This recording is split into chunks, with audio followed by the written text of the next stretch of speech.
Hello and welcome. Today we're navigating the pretty bumpy world of road defect claims right here in Scotland. So if you've ever had that sinking feeling after hitting a pothole, well, this one's for you. You know the feeling, right? You're driving, maybe you're cycling, or just walking down the street, and then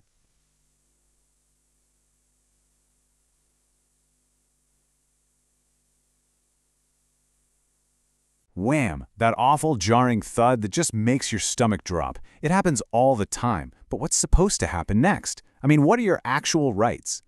To really get a grip on the scale of this problem, just look at this number, 57,000. That's how many kilometers of public roads we're talking about in Scotland. It's a huge network, from bustling city streets to the most remote highland tracks, and that is a lot of road to keep in good shape.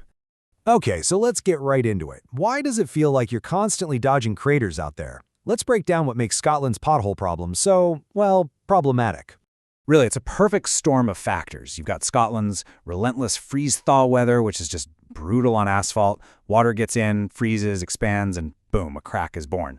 Mix that with infrastructure that's getting on a bit, chronic underfunding for maintenance, and then add the sheer difficulty of looking after thousands of kilometers of rural roads.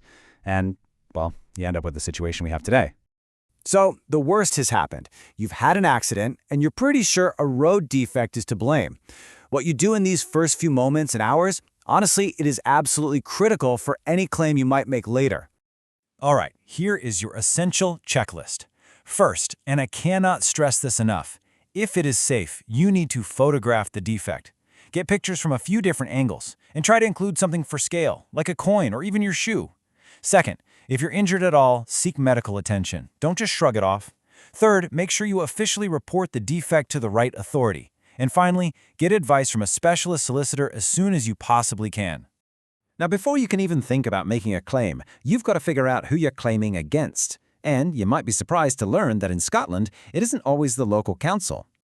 This is the big one, isn't it? The million-dollar question, or at least the cost of a new bike frame and a trip to the A&E question. You have to identify the correct authority, because if you aim your claim at the wrong one, it's just going to go absolutely nowhere. And here's how you work it out. If you're on a major trunk road, we're talking motorways like the M8 or the M74, or key A roads like the A9, then your claim is against Transport Scotland. For pretty much everything else, all those other A, B, and C roads, you're going to be dealing with your local council.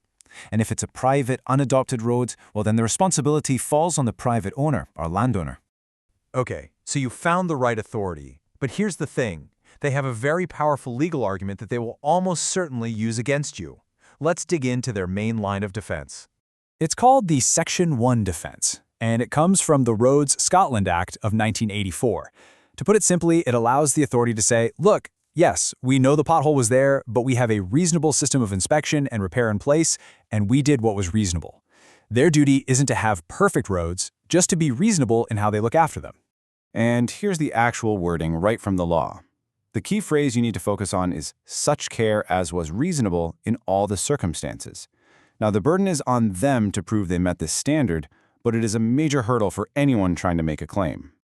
So what on earth does reasonable actually mean in this context? Well, a court will look at a whole host of things. For instance, a busy motorway obviously demands a higher level of care than a quiet country lane. If a road is known for heavy cyclist traffic, it needs to be safer for them. The court will also look at things like recent weather, the council's budget, and, this is crucial, their own documented systems for inspection and repairs. So, that's the authority's big defense. The question is, how do you challenge it? Let's look at what you need to do to build a case that can actually win. You've basically got to prove these four things. 1, that the defect was actually there. Your photos help with this. 2, that this specific defect is what caused your accident. 3, that it was serious enough to be a real hazard, not just a little bump. And 4, and this is the big one, that the authority knew about it, or that they should have known about it. Now that third point is really important. Not every imperfection in the road is grounds for a claim. The law makes a distinction between a minor flaw and what's called an actionable hazard, and the bar for what counts as a hazard can change depending on who's using the road. A little crack that a car driver wouldn't even feel could be an absolute nightmare for a cyclist, something that could easily throw them from their bike. And this all brings us to the single most important part of your claim, the key to defeating that reasonable care defense. It almost always comes down to proving that the authority already knew about that specific defect and just didn't act in time. So, how do you prove they knew? Well, you've got tools. A solicitor can use Freedom of Information requests to get the authority's own inspection records for that very stretch of road. And even more powerfully, they can find out if other people, members of the public, had already complained about that exact same pothole. Okay, let's bring all these pieces together and map out what the actual journey to getting compensation looks like from start to finish. Generally, the whole process follows this path. It kicks off with gathering all that crucial evidence we've been talking about. Then, a formal letter of claim gets sent. The authority will investigate and send a response, and let's be honest, they'll often deny they're liable. That can lead to a period of negotiation, and if that doesn't work, the whole thing might have to be settled in court. And please, whatever you do, remember this number: 3 years. In Scotland, you have a strict 3-year time limit from the date of your accident to start court proceedings for a personal injury claim. That deadline is set in stone, so it's vital that you act quickly. So, if we boil it all down, what are the key takeaways? First, act fast. Get those photos and report the defects straight away. Second, know who's responsible. Make sure you're targeting the right authority. Third, understand their defense. Know that the whole case is going to hinge on that idea of reasonable care. And finally, find the proof, because showing they already knew about the problem is your strongest weapon.